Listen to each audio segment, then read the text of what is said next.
अस्सलाम वालेकुम। I am your host Maram. Welcome to another episode of health talk. जैसा कि आप जानते हैं कि हेल्थ टॉक एक वीडियो सीरीज़ है जो मेड IQ और डॉक्टर टॉक ने तरतीब दी है ताकि हम आप तक सेहत से रिलेटेड वो मालूमात पहुंचा सकें जो जानना आपके लिए बहुत ज़रूरी है। आज हमारे साथ जो गेस्ट मौजूद हैं वो हेल्थ सेक्टर में काफ़ी अरसे से काम कर रहे हैं।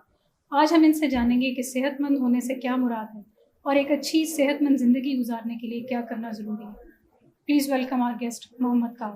अस्सलाम वालेकुम वालेकुम काब, अस्सलाम। कैसे हैं आप? अल्लाह का शुक्र, आप सुनाएं। मैं ठीक। अच्छा काब, हम सब चाहते हैं कि अच्छी सेहत हो हमारी, हम अच्छी सेहत का जिक्र भी बहुत करते हैं, लेकिन what does it mean to be healthy? एक अच्छी सेहतमंद होने का क्या मतलब है? देखिए, सेहतमंद ज़िंदगी गुजारने के लिए या सेहतमंद ज़िंदगी होने की डिफरेंट फेजेस होते हैं कि हमारी क्या किस तरह की ज़िंदगी गुजार रहे हैं, उसमें हम कैसे सेहतमंद रह सकते हैं। वो हमारे एज के हिसाब से, हमारे लाइफस्टाइल के हिसाब से, हमारी फ़िज़िकल एक्टिविटी के बेस पे होता है कि हमारी इस वक्त एज क्या है तो हमारा लाइफस्टाइल कैसा होना चाहिए।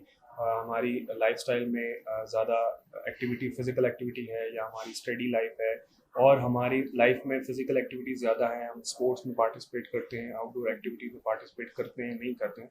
उस बेस पे हमारा न्यूट्रिशन या हमारी खुराक उस बेस पे मुनहसर है कि हम उतनी खुराक लेंगे तो हमें फ़ायदा देगी या हमें नुकसान देगी। ठीक, मतलब आपने 2 चीज़ों का ज़िक्र किया है कि एक न्यूट्रिशन पे हमारी चेक होना चाहिए और दूसरा फ़िज़िकल एक्टिविटी पे। बिल्कुल।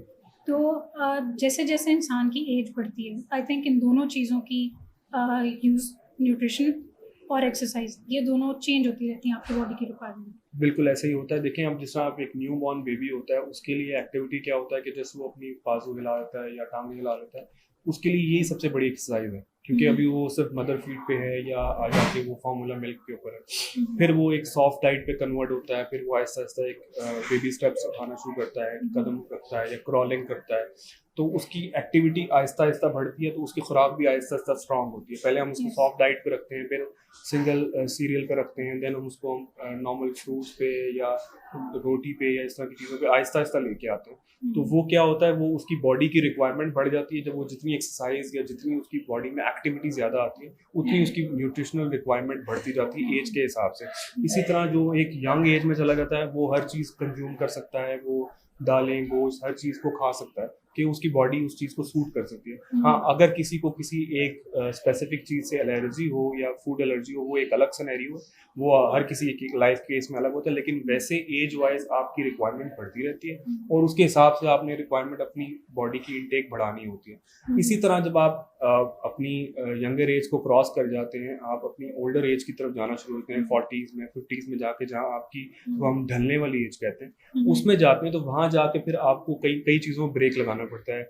आपको अपनी शुगर कंट्रोल करने के लिए शुगर वाली चीज़ें, या तो कई लोगों को डायबिटीज़ हो जाए तो उनको बिल्कुल बंद करनी पड़ती है, कई लोगों को कंट्रोल करनी पड़ती है। इस तरह और चीज़ों में भी, गोश्त हुँ, में, बाकी चीज़ों में उसकी क्वांटिटी को कम करना पड़ता है ताकि आपकी बॉडी उस चीज़ को कंज्यूम कर सके हुँ, with specific time of your age, कि आप किस एज में गुजर रहे हैं हुँ, और उस एज में आपकी डाइट प्लान क्या होना हुँ। चाहिए।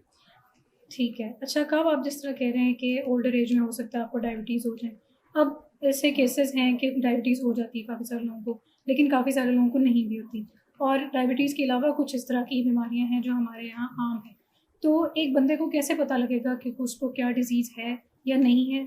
या अपनी डिज़ीज़ेज़ या बॉडी रिक्वायरमेंट के अकॉर्डिंग उसे कैसी डाइट लेनी चाहिए? इस चीज़ का आइडिया वो कैसे करे?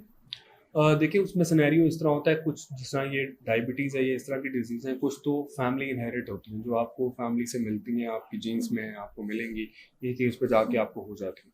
दूसरा, हमारा लाइफ़स्टाइल इस पे बड़ा इम्पोर्टेंट होता है कि अगर किसी का एक्टिव लाइफ़स्टाइल है, या जिस तरह हम अगर विलेज एरिया के लोगों की लाइफ़ देखें, तो वो काफ़ी जिसको हम कहते हैं मेहनतकश लोग हैं, जो मेहनत ज़्यादा हुँ, करते हैं, खेतों में काम करते हैं, या उनकी जो लाइफ़ है वो फ़िज़िकल एक्टिविटी ज़्यादा होती हुँ, है। हमारी अगर हम अर्बन लाइफ देखें, तो उसमें हम ऑफिसेज में, स्कूल में हमारा बैठ के काम ज़्यादा है, तो हुँ, हमारी लाइफ में मूवमेंट कम है, उनकी लाइफ में मूवमेंट ज़्यादा है। हुँ, इसी तरह अगर हम खुराक का भी कंपेयर करें कि अगर हमारे यहाँ पे एवरेज एक बंदा 1 या डेढ़ रोटी खाता है, वो 3 से 4 रोटियाँ खा लेते हैं, तो कैसे खा लेते हैं? हुँ, क्यों? क्योंकि उनकी बॉडी की रिक्वायरमेंट ज़्यादा होती है।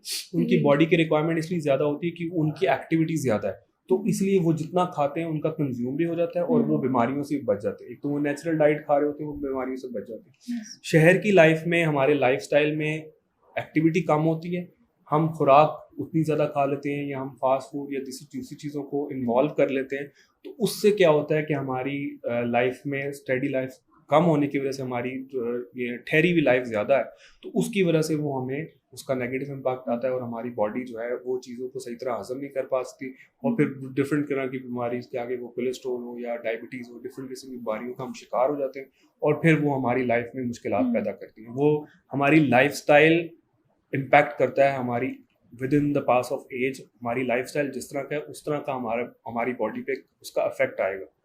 गांव वाला या जो ज़्यादा एक्टिविटी वाला बंदा है वो भी रोटी खा रहा है, हम भी रोटी खा रहे हैं, लेकिन हमारी लाइफ पे उसका इम्पैक्ट क्यों आ रहा है कि हम स्टडी लाइफ है, फिजिकल एक्टिविटी कम है। अगर हम शहर के अंदर भी अपनी फिजिकल एक्टिविटी रख लें, हम रोज़ की स्पोर्ट्स ज्वाइन करें या हम उसमें कुछ ना कुछ खेलें या कुछ फिजिकल एक्टिविटी हो, वॉक करें, एक कुछ अपनी बॉडी को टाइम दें, तो हमारी लाइफ में मुश्किलात नहीं आएंगी, हमारी जो खुराक है वो सही तरह हजम होगी और हमारा उसकी बॉडी पे उसका पॉजिटिव इम्पैक्ट आएगा। मतलब हमारी डाइट और हमारी फिजिकल एक्टिविटी दोनों इंटरकनेक्टेड है। बिल्कुल इंटरकनेक्टेड है।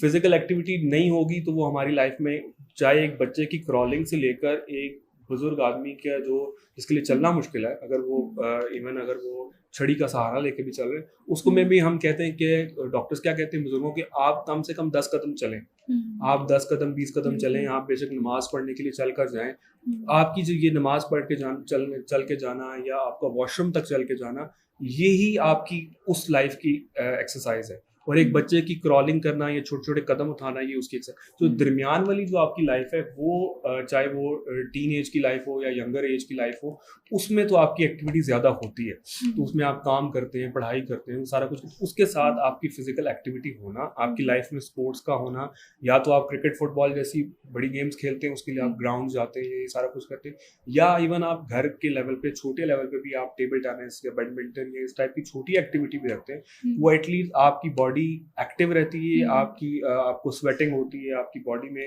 हार्मोन्स चेंज होते हैं, जिसकी बेस पे आपकी बॉडी में से जो फैट्स हैं वो बर्न होते हैं, आपकी बॉडी एक्टिव रहती है, आपका माइंड फ्रेश होता है, आपको सोचने में आपकी जो क्रिएटिविटी वो बढ़ती है, आपकी जो वर्किंग पावर है या आपकी क्रिएटिविटी जब इतनी अच्छी होती है, आप काम अच्छा कर पाते हैं, आप सोच अच्छा पाते हैं, आपको पॉजिटिव एनर्जी आपकी ज़्यादा होती है, तो उसका मेंटल हेल्थ पे आता है और आपका उसका रिफ्लेक्शन आपकी बॉडी पे, आपकी लाइफ के ऊपर आता है कि आप अच्छी ज़िंदगी गुजार पाते हैं।